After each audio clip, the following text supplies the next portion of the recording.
On a day like this, goodwill messages reverberate, and they're all channeled towards the progress of Nigeria. Mr. President, we thank you very tremendously for recognizing June 12th.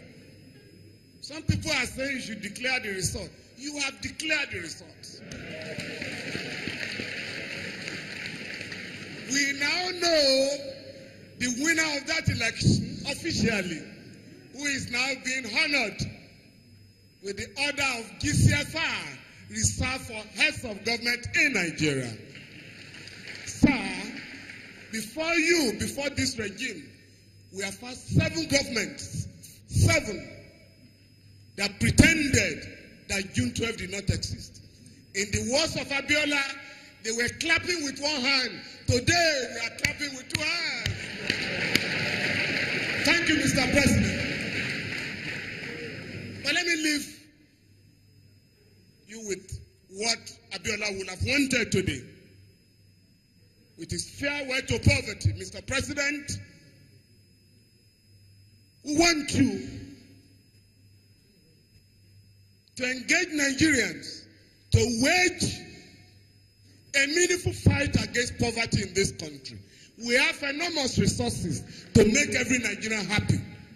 Sir, by virtue of Section 16 of the Nigerian Constitution, ensure that the collective wealth, the Commonwealth of Nigeria, remains in the hands of our people and not in the hands of a few people.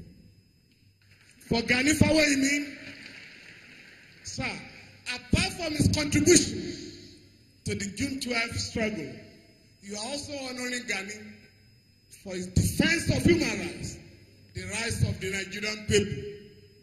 Sir, with effect from today, I urge you, Mr. President, to direct all security forces in Nigeria and the police in the spirit of June 12 to respect the fundamental rights of every Nigerian in this country. Finally, sir, Mr. President,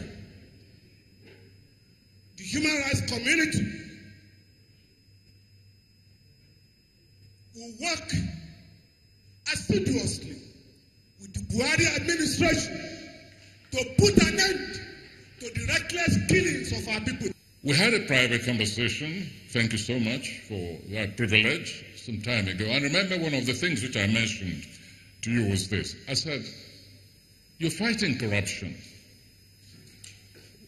How come it that a notorious corrupt ruler is honored by one of the most important avenues in the capital, Abuja, whereas individuals like the martyrs of the struggle,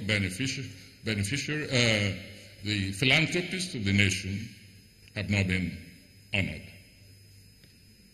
The answer which you gave to me was not too satisfactory, but I let it pass. Today, perhaps, is also a day to inaugurate our Hall of Shame, so that as we have a Hall of Heroes on one hand, we also have a Hall of Shame as a lesson to future generations. But the apology has been most touching. On behalf of the Nigerian people, accept it. Accept, and I'm sure that most Nigerians will agree with me. It's a beginning.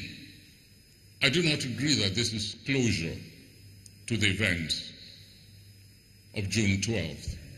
There are far too many traumatized individuals walking around the streets, pauperized individuals as a result of the policies and the attitude of one of the most brutal dictators that this nation, if not the most brutal, in fact, the most brutal dictator that this nation has ever known.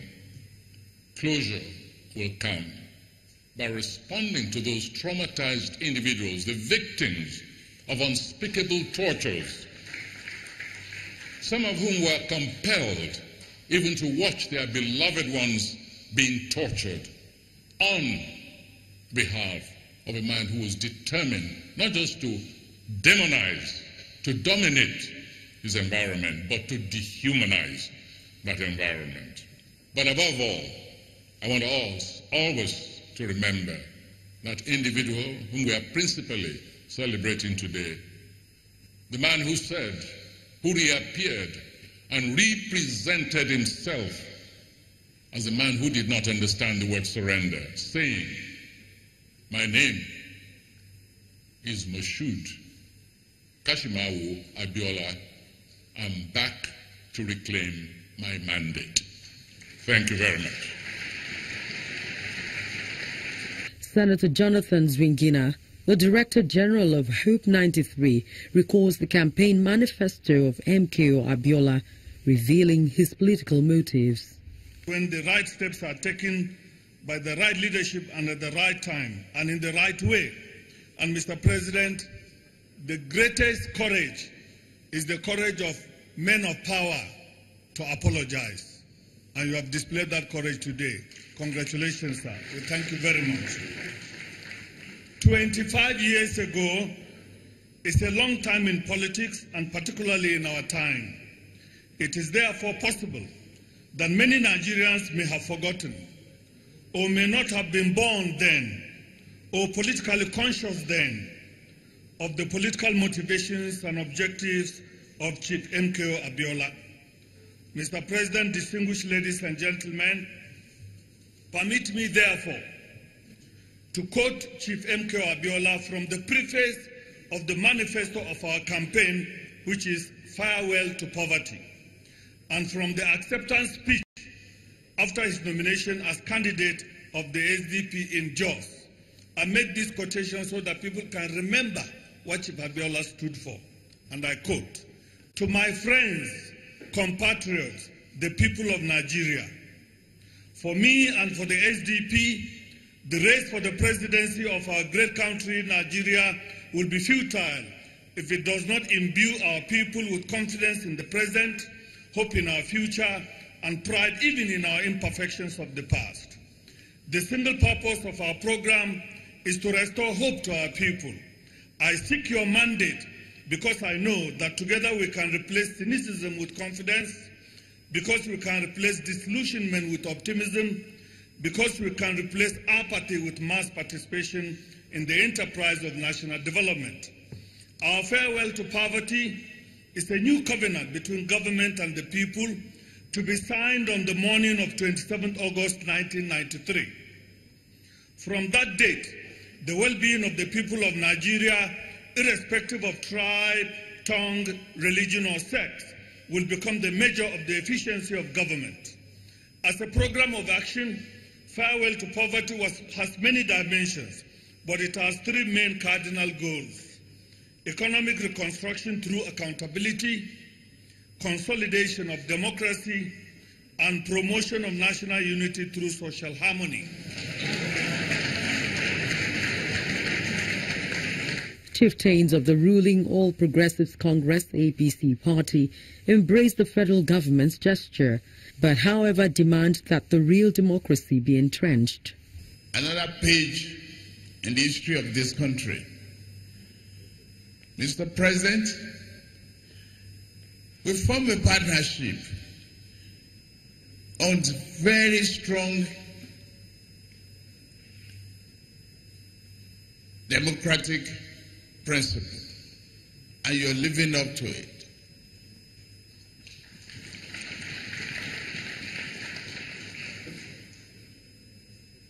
You made a promise that you'll be committed to transparency, rule of law.